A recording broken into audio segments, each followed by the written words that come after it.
Hi ಕನ್ನಡಿಗರು ಹೇಗಿದ್ದೀರಾ? ನಾನು ಚೆನ್ನಾಗಿದ್ದೀನಿ ಕಣ್ರಿ. ಟಿ ಸ್ವಾಮಿ ಯೂಟ್ಯೂಬ್ ಚಾನಲ್ ಸಬ್ಸ್ಕ್ರೈಬ್ ಮಾಡ್ಕೊಳ್ಳಿ. ನಮ್ಮನ್ನು ಸಹ ಬೆಳೆಸಿ ಆದಷ್ಟು ಬೇಗ ಫುಲ್ ಟೈಮ್ ಜಾಬ್ ಕರ್ಕೊಬಂದು ಈ ಕರ್ನಾಟಕ ರಾಜ್ಯದ ಸೇವೆ ಮಾಡೋದಕ್ಕೆ ನಮಗೂ ಒಂದು ಅವಕಾಶ ಮಾಡಿಕೊಡಿ ಅಂತ ಕನ್ನಡಿಗರಲ್ಲಿ ಕೈ ಮುಗಿದು ಬೇಡ್ಕೊಳ್ತೇವೆ. ಇವತ್ತು ನಿಮಿಷ ಪ್ರಾರಂಭ ಮಾಡ್ತಾ ಇದ್ದೀನಿ. ಏನಪ್ಪ ಅಂತಂದರೆ, ಈಗ ತಾನೇ ಉಪೇಂದ್ರ ಅವ್ರ ಪಿಕ್ಚರು UI ಪಿಕ್ಚರ್ ನೋಡ್ಕೊಬಂದೆ.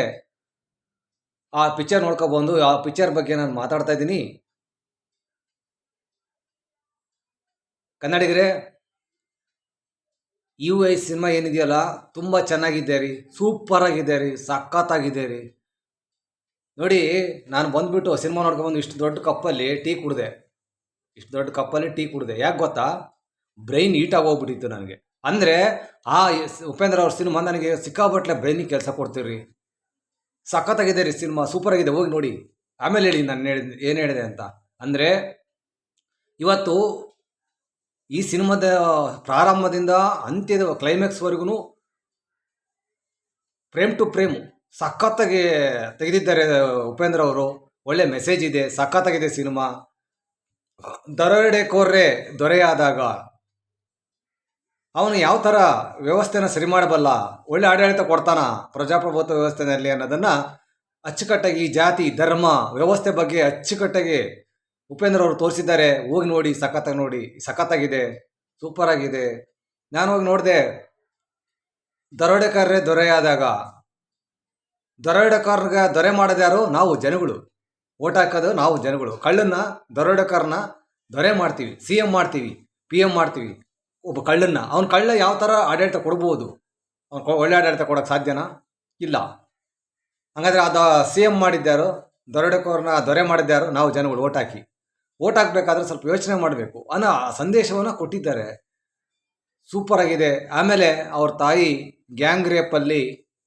ಅವ್ರ ತಾಯಿಗೆ ಗ್ಯಾಂಗ್ ರೇಪ್ ಆಗುತ್ತೆ. ಗ್ಯಾಂಗ್ ರೇಪಲ್ಲಿ ಪ್ರೆಗ್ನೆಂಟ್ ಆಗ್ತಾಳೆ. ಪ್ರೆಗ್ನೆಂಟ್ ಆದಾಗ ಅವಳಿ ಜವಳಿ ಮಕ್ಕಳು ಹುಡ್ತವೆ. ಅದೇ ಉಪೇಂದ್ರ ಮತ್ತು ಕಲ್ಕಿ ಅವತಾರ. ಡಬಲ್ ಆಕ್ಟಿಂಗ್ ಇದೆ ಉಪೇಂದ್ರ ಅವ್ರದ್ದು. ಆ ಅವಳಿ ಜವಳಿ ಗ್ಯಾಂಗ್ ರೇಪಲ್ಲಿ ಹುಟ್ಟಿರ್ತಕ್ಕಂಥ ಅವಳಿ ಜವಳಿ ಮಕ್ಕಳೇ ಉಪೇಂದ್ರ ಹೀರೋಗಳು. ಈ ಸಿನಿಮಾದ ಹೀರೋಗಳು ಕಲ್ಕಿ ಮತ್ತು ಉಪೇಂದ್ರ ಇಬ್ಬರು ಡಬಲ್ ಆಕ್ಟಿಂಗ್ ಮಾಡಿದ್ದಾರೆ, ಸಖತ್ತಾಗಿ ಮಾಡಿದ್ದಾರೆ, ತುಂಬ ಚೆನ್ನಾಗಿದೆ. ಕೊನೆಗೆ ಅವರು ಉಪೇಂದ್ರ ಅವರು ಶಪಥ ಮಾಡ್ತಾರೆ. ಅಮ್ಮ, ನಿನ್ನನ್ನು ಈ ಪರಿಸ್ಥಿತಿ ಕಾರಣರಾದವರನ್ನು ನಾನು ಬಿಡೋದಿಲ್ಲ. ಈ ವ್ಯವಸ್ಥೆ, ಈ ಸಮಾಜ, ಈ ಕೆಟ್ಟ ಜಗತ್ತನ್ನು ನಾನು ಬಿಡೋದಿಲ್ಲ, ಸರ್ವನಾಶ ಮಾಡುತ್ತೀನಿ ಅಂತೇಳ್ಬಿಟ್ಟು, ಬುದ್ಧಿ ಕಲಿಸ್ತೀನಿ ಅಂತೇಳ್ಬಿಟ್ಟು ಉಪೇಂದ್ರ ಅವರು ಸಿನಿಮಾ ಪ್ರಾರಂಭದಿಂದ ತಾಯಿನ ಈ ಪರಿಸ್ಥಿತಿ ತಂದವ್ರನ್ನ ಬಿಡಬಾರ್ದಂತ ಸಿನಿಮಾ ಅಂತ್ಯದವರೆಗೂ ಅದನ್ನ ಮಾಡಿ ತೋರಿಸ್ತಾರೆ, ಗೆಲ್ತಾರೆ ಅದರಲ್ಲಿ. ದೊರೆನೂ ಬೀದಿಗೆ ನಿಲ್ಲಿಸ್ತಾರೆ, ದೊರೆಯನ್ನು ಮಾಡಿದವ್ರನ್ನೂ ಬೀದಿಗೆ ನಿಲ್ಲಿಸ್ತಾರೆ ಲಾಸ್ಟಿಗೆ. ನಮಗೆ ಲಾಸ್ಟಿಗೆ ಒಂದು ಕ್ವಶನ್ ಆಗುತ್ತೆ, ಏನಪ್ಪ ಬಡವ್ರ ಜನಗಳಿಗೆ ಅರಮನೆ ಒಳಗೆ ಕಳಿಸ್ತಾರೆ, ಅದೇ ಬಡವ್ರನ್ನ ಕೊನೆಗೆ ಎಲ್ಲ ಗುಂಡಿಟ್ಟು ಸಾಯಿಸ್ತಾರೆ ಉಪೇಂದ್ರ ಅವರು. ಬಡವ್ರನ್ನೆಲ್ಲ ಹೊಡೆದಾಕ್ತಾರೆ ಅಂತ ನಮಗೂ ಯಾಕೆ ಅಂತ ನಮ್ಗೆ ಒಂದು ಮನಸ್ಸಿಗೆ ಬರುತ್ತೆ. ಯಾಕಪ್ಪ ಅಂತಂದರೆ, ದೊರೆಯನ್ನು ಮಾಡಿದಾರೆ ನಾವು, ಲೀಡರ್ಗಳು ಮಾಡೋದು ನಾವು, ಕಳ್ಳರನ್ನ, ಕಾಕರನ್ನ, ಮೋಸ್ಕಾರನ್ನ, ಲೋಪಾರ್ಗಳನ್ನ, ಕಜ್ಜಿ ಕಂತ್ರಿ ನಾಯಿ ನನ್ನ ಮಕ್ಕಳನ್ನ CM ಮಾಡೋದು ನಾವು, MLAಗಳ MP ಕಳ್ಳರನ್ನ, ಕಾಕರನ್ನ ಮಾಡೋದು ನಾವು. ಈ ವ್ಯವಸ್ಥೆ ಅದಂಗೆ ಸರಿ ಹೋಗಕ್ಕೆ ಸಾಧ್ಯ? ನಾವು ಓಟ್ ಹಾಕ್ಬೇಕಾದ್ರೆ ಸ್ವಲ್ಪ ಯೋಚನೆ ಮಾಡಬೇಕಲ್ಲ ಅನ್ನೋದನ್ನು ಅಚ್ಚುಕಟ್ಟಾಗಿ ಈ ದೊರೆನ ಮಾಡಿದವ್ರು ಇಬ್ಬರು ನೋಡ್ದಾಕ್ತಾನೆ ಲಾಸ್ಟಿಗೆ ಫುಟ್ಪಾತ್ನ ನಿಲ್ಲಿಸ್ತಾರೆ ಉಪೇಂದ್ರ ಅವರು. ಅಂದರೆ ನಾವೇ ತಾನೇ ದೊರೆ ಮಾಡಿದ ಜನಗಳಿಗೆ ಈ ಸಿನಿಮಾ ಭಾಳ ಬ್ರೈನಿ ಕೆಲಸ ಕೊಡುತ್ತೆ. ಜಾತಿ ವ್ಯವಸ್ಥೆನ ಸುಟ್ಟಾಕ್ತದೆ. ಜಾತಿ ಧರ್ಮ ಹೋಗಲಾಡಿಸುವಂಥ ಸಿನಿಮಾ, ಜನಗಳಿಗೆ ಬುದ್ಧಿ ಕಲಿಸುವಂಥ ಸಿನಿಮಾ ಇದು. ಹೋಗಿ ನೋಡಿ, ಸೂಪರ್ ಆಗಿದೆ. ಅದ್ರ ಜೊತೆಗೆ ಪ್ರೀತಿನೂ ಹೋಗ್ತದೆ. ಆಮೇಲೆ ಮ್ಯೂಸಿಕ್ಕು ಅದ್ಭುತವಾಗಿದೆ. ರಜನೀಶ್ ಅವ್ರದ್ದು ಮ್ಯೂಸಿಕ್ಕು ಸೂಪರ್ ಆಗಿದೆ. ಬ್ಯಾಕ್ಗ್ರೌಂಡು, ಕ್ಯಾಮ್ರಾ ವರ್ಕು ಅದ್ಭುತವಾಗಿದೆ. Making super, totally picture making super ಆಗಿದೆ. ನೀವು ಯಾರ ಮಾತು ಕೇಳಬೇಡಿ, ನೀವು ನಂಬ್ತೀರ ಬಿಡ್ತೀರಿ ಗೊತ್ತಿಲ್ಲ. ನಿನ್ನೆ ಸಾಯಂಕಾಲ ನಾನು ಯಾರೋ ಅಲ್ಲಿ ಮಾತಾಡ್ತಾ ಇರ್ಬೇಕಾದ್ ಕೇಳಿದೆ, ನಾನೇನು ಸಿನಿಮಾಗೆ ಹೋಗಿಲ್ಲ, UI ಸಿನಿಮಾಗೆ ಹೋಗ್ಬೇಕಂತಿದ್ದೀನಿ, ಹೇಗಿದೆಯಪ್ಪ ಸಿನಿಮಾ ಅಂತ ಕೇಳಿದೆ. ಅವನು ಹೇಳ್ದ, ಅಣ್ಣ ಸರಿಯಿಲ್ಲ ಕಾರಣ ಹೋಗಬೇಡ, ಏನು ಸರಿಯಿಲ್ಲ ಕಾರಣ ಹೋಗಬೇಡ ಅಂದ. ಸುಮ್ಮನೆ ಅದೇ ದುಡ್ಡಿಗೆ ಹೋಗ್ಬಿಟ್ಟು, ಅದೇನು 150-200 ರೂಪಾಯಿಗೆ ಹೋಗ್ಬಿಟ್ಟು ಕುಡಿದು ಹುಚ್ಚೋಯ್ದುಬಿಡು, ಆ ಪಿಕ್ಚರ್ಗೆ ಹೋಗ್ಬೇಡ ಸರಿ ಇಲ್ಲ ಅಂತ.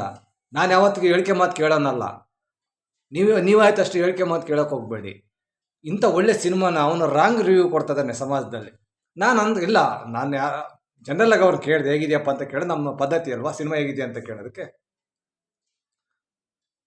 ಅವಾಗ ಸರಿಯಿಲ್ಲ ಅಂದರೆ ನಾನು ಹೋಗಿ ನೋಡ್ತೀನಿ ಸಿನಿಮಾನ. ಅಯ್ಯೋ ಏನು ಸೂಪರಾಗಿ ಮಾಡಿದ್ದಾರೆ ರೀ ಸಿನಿಮಾ, ಹೋಗ್ರಿ ನೋಡ್ರಿ, ನೋಡಿದ ಮೇಲೆ ಹೇಳ್ರಿ ನಾನು ಹೇಳಿದ್ದೀನ. ಯಾರು ಹೇಳಿಕೆ ಮಾತನ್ನು ಕೇಳಕ್ಕೆ ಹೋಗ್ಬೇಡಿ. ಯಾವುದೇ ಸಿನಿಮಾ ಆಗಿರಲಿ, ಯಾವುದೇ ಹೀರೋ ಸಿನಿಮಾ ಆಗಿರಲಿ, ಫಸ್ಟ್ ಹೋಗಿ ಥಿಯೇಟರ್ ಕೂತ್ಕೊಂಡು ನೋಡ್ಕೊಬನ್ನಿ. ಕಾಟೇರ ತುಂಬ ಚೆನ್ನಾಗಿತ್ತು, ಬೈರಿ ತಿರಣಗಲ್ಲು ತುಂಬ ಚೆನ್ನಾಗಿತ್ತು. ಈಗ ಉಪೇಂದ್ರ ಅವ್ರ ಸಿನಿಮಾ ತುಂಬ ಚೆನ್ನಾಗಿದೆ. ಮತ್ತು ನಮ್ಮ ಸುದೀಪರ್ ಸಿನಿಮಾ ಬರ್ತಾ ಇದೆ ಮ್ಯಾಕ್ಸು, ಅದನ್ನು ನೋಡೋಣ, ಸಪೋರ್ಟ್ ಮಾಡೋಣ. ಆಮೇಲೆ ಇತ್ತೀಚೆಗೆ ಕನ್ನಡ ಪಿಕ್ಚರ್ಗಳು ಚೇಂಜ್ ಆಗ್ತಿದ್ದಾವೆ. ಕನ್ನಡ ಫಿಲಮ್ ಡೈರೆಕ್ಟರ್ಗಳು, ಹೀರೋಗಳು ಭಾಳ ಚೇಂಜ್ ಆಗಿದ್ದಾರೆ. ಅಂದರೆ ಮೇಕಿಂಗು ಒಂದು ಸಖತ್ತಾಗಿ ಮಾಡ್ತಾ ಇದ್ದಾರೆ. ಒಂದು ಫ್ರೇಮ್ ಟು ಫ್ರೇಮ್ ಸಖತ್ತಾಗಿ ತೆಗಿತಾ ಇದ್ದಾರೆ ಸಿನಿಮಾಗಳು. ನಮಗೆ ಇಮ್ಯಾಜಿನ್ ಮಾಡ್ಕೊಳಕ್ಕೂ ಅಸಾಧ್ಯ, ಅಷ್ಟೊಂದು ಸ್ಕ್ರೀನ್ ಪ್ಲೇ ಬರ್ತಾ ಇದೆ ಥಿಯೇಟ್ರ್ ಕೂತ್ಕೊಂಡು ನೋಡಿದಾಗ. ಹಾಗಾಗಿ ನೀವು ಜನಗಳ ಮಾತು ಕೇಳಬೇಡಿ. ಈ ಸಿನಿಮಾ ಸೂಪರಾಗಿದೆ, ಚೆನ್ನಾಗಿದೆ, ತುಂಬ ಚೆನ್ನಾಗಿದೆ, ಹೋಗಿ ನೋಡ್ರಿ. ನಾವು ಉಪೇಂದ್ರ ಅವರು ಇನ್ನು ಪಾರ್ಟ್ 2 ಬರೋ ಅಂತ ಎಲ್ಲ ಕ್ಲೈಮ್ಯಾಕ್ಸಲ್ಲಿ ತೋರಿಸಿದ್ದಾರೆ. ಇಲ್ಲಿಂದ UI ಪಾರ್ಟ್ 2 ಬರೋಂತೂ ಪಕ್ಕ ಬರಲೇಬೇಕಾಗುತ್ತೆ. ಯಾಕೆಂದರೆ ಆ ಸ್ಟೋರಿ ದೊರೆ ಮಾಡಿದವ್ರನ್ನ ಎಲ್ಲರನ್ನ ಕ್ಲೈಮ್ಯಾಕ್ಸಲ್ಲಿ ಉಡಿಸಿ ಮಾಡ್ತಾರೆ. ಮತ್ತೆ ದೊರೆನ ಕೆಳಗಿಳಿಸ್ಬಿಟ್ಟು ಆಳು ಅರಮನೆಯಲ್ಲಿ ಕುತ್ಕೊತಾನೆ. ಆಮೇಲೆ ರಾಜ ಆಳ್ತಾನೆ. ಅದು UI 2 ಅಲ್ಲಿ ಮುಂದುವರಿಸ್ತಾರೆ ಅನಿಸುತ್ತೆ. ತುಂಬ ಚೆನ್ನಾಗಿದೆ ಸಿನಿಮಾ. ಕನ್ನಡಿಗರೇ ಹೋಗಿ ನೋಡ್ಕೊಬನ್ನಿ. ಬೇರೆದೇ ಜಗತ್ತಿರುತ್ತೆ.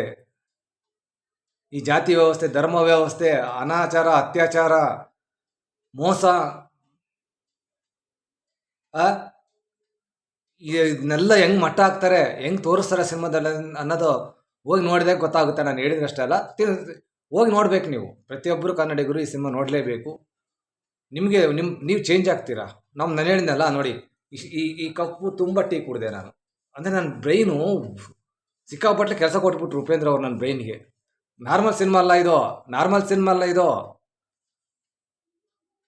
ಅದ್ಭುತ ಸಿನಿಮಾ. ಮುಂದೆ ಹೆಂಗಾಗುತ್ತೆ, ಹಿಂದೆ ಜಗತ್ತು ಹೆಂಗಿತ್ತು, ಮುಂದೆ ಜಗತ್ತಿರುತ್ತೆ. ನಾವೆಲ್ಲ ಓಟ್ ಹಾಕಿದ್ರೆ ನಾವು ಮುಂದೆ ಯಾವ ಪರಿಸ್ಥಿತಿ ಬರ್ತೀವಿ, ಇಂಥ ದರೋಡೆಕೋರಗಳನ್ನ ದೊರೆ ಮಾಡೋ ನಾವು ಮುಂದೆ ನಾವು ಯಾವ ಥರ ಬದುಕ್ತೀವಿ ಅನ್ನೋದನ್ನು ಅದ್ಭುತವಾಗಿ ಉಪೇಂದ್ರ ಅವರು ತೋರಿಸಿದ್ದಾರೆ. Is really great. ಉಪೇಂದ್ರನ ಯಾವತ್ತಿದ್ರು ಎಲ್ಲ ಸಿನಿಮಾ ಥರ ಈ ಸಿನಿಮಾ ಇಲ್ಲ, ಬೇರೆ ಥರನೇ ಇದೆ. ಆಮೇಲೆ ಇಂಗ್ಲೀಷ್ ಮೂವಿ, ಬಾಲಿವುಡ್ ಮೂವಿ, ಯಾವ ಮೂವಿಗೂ ಕಮ್ಮಿ ಇಲ್ಲ ನಮ್ಮ ಉಪೇಂದ್ರ ಅವ್ರ ಡೈರೆಕ್ಷನ್ ಒಂದು ಮಾಡಿರೋದು. ಸಖತ್ತಾಗಿ ಮಾಡಿದ್ದಾರೆ. ಇವಾಗ ಇಂಗ್ಲೀಷ್ ಪಿಕ್ಚರ್ ನೋಡ್ದಂಗೆ ಆಯಿತು. ಸೆಕೆಂಡ್ ಹಾಫಲ್ಲಿ ಏನು ಅದೆಲ್ಲ ಟ್ಯಾಲೆಂಟ್ ಬೇಕು ರೀ. ಒಂದು EFX ಆಗಿರ್ಬೋದು, ಗ್ರಾಫಿಕ್ಸ್ ಆಗಿರ್ಬೋದು, ಒಂದು ಸೀನ್ ರೆಡಿ ಮಾಡಿಬಿಟ್ಟು ಅದಕ್ಕೆ ಅಟ್ಯಾಚ್ ಮಾಡಿಬಿಟ್ಟು ಗೆಲ್ಸೋದಿದೆಯಲ್ಲ, ಅದೂ ತಾಕತ್ ಬೇಕು ಅಂತ ಹೇಳ್ತಾ, ಇವತ್ತು ಇತ್ತೀಚೆಗೆ ಕನ್ನಡ ಸಿನಿಮಾಗಳು ತುಂಬ ಚೆನ್ನಾಗಿ ಬರ್ತಾ ಇದ್ದಾವೆ. ನಾನು ಥಿಯೇಟ್ರಲ್ಲಿ ಹೋಗಿದ್ದೆ, ಮಾರ್ನಿಂಗ್ ಶೋ ಫುಲ್ ಆಗಿತ್ತು. ನಾನು ಮ್ಯಾಟ್ನಿಗೆ ಹೋಗಿದ್ದೆ, ಮ್ಯಾಟ್ನಿನೂ ಫುಲ್ ಆಗಿತ್ತು. ಇನ್ನು 4 ಗಂಟೆ ಶೋನು ಆಲ್ರೆಡಿ ಜನ ಮುಗಿಸಿಬಿಟ್ಟಿದ್ರು, ಅದು ಫುಲ್ ಆಗ್ತಿತ್ತು. ತುಂಬ ಚೆನ್ನಾಗಿ 2 ವರ್ಷಕ್ಕೆ ತಾನೇ ಜನ ಬರ್ತಾರೆ. ಈ ಕೆಟ್ಟದಾಗಿ ರಿವ್ಯೂ ಕೊಡ್ತಾರಲ್ಲ, ಅದು ಅವ್ರ ಮಾತು ಕೇಳಕ್ಕೆ ಹೋಗಬೇಡಿ. ಕೈ ಮುಗಿದು ಕೇಳ್ಕೊಂಡು ನೀವು ಥಿಯೇಟ್ರಿಗೆ ಹೋಗಿ ನೋಡಿ, ಆಮೇಲೆ ನೀವೇ ನಿರ್ಧಾರ ಮಾಡಿ ಸಿನಿಮಾ ಹೇಗೆ ಇದೆ ಅಂತ. ಒಳ್ಳೆ ಸಿನಿಮಾನ ಮಿಸ್ ಮಾಡ್ಕೋಬೇಡ್ದು ಅಂತ ಹೇಳ್ತಾ, ಕನ್ನಡ ಸಿನಿಮಾನ, ಕನ್ನಡ ಇಂಡಸ್ಟ್ರಿನ ಬೆಳೆಸುವ ಜವಾಬ್ದಾರಿ ನಮ್ಮಲ್ಲಿದೆ. ನಾವು ಆ ಕೆಲಸ ಮಾಡೋಣ ಅಂತ ಹೇಳ್ತಾ ಇವತ್ತು ನೀವು ವಿಡಿಯೋ ಮುಗಿಸ್ತಾ ಕಂಡಿದ್ರೆ TSAM ಯೂಟ್ಯೂಬ್ ಚಾನಲ್ ಸಬ್ಸ್ಕ್ರೈಬ್ ಮಾಡ್ಕೊಳ್ಳಿ. ನಮ್ಮನ್ನು ಬೆಳೆಸಿ, ನಮ್ಮನ್ನು ಆದಷ್ಟು ಬೇಗ ಫಿಲಮ್ ಡೈರೆಕ್ಟರ್ ಮಾಡಿ, ಯೂಟ್ಯೂಬರ್ ಮಾಡಿ. ಹೀರೋ ಆಗ ಹೇಗೆತ್ತಿದ್ರು ಹೀರೋನೂ ಆಗೋಣ, ಅದ್ರಾಗೇನೈತೆ ಅಲ್ವಾ. ನಾವು ಆದಷ್ಟು ಬೇಗ ಡೈರೆಕ್ಟರ್ ಆಗ್ಬೇಕಂತ ಆಸೆ ಇದೆ. ನೀವು ನನಗೆ ಆರ್ಥಿಕ ಪ್ರಬಲನ ಆಗೋದಕ್ಕೆ ಶಕ್ತಿ ಕೊಡಿ ಕನ್ನಡಿಗರಲ್ಲಿ ಅಂತ ಹೇಳ್ತಾ ಇವತ್ತು ವಿಡಿಯೋ ಮುಗಿಸ್ತಾ ಇದ್ದೀನಿ ಕಡೆಗೆ. ನಮಸ್ಕಾರ.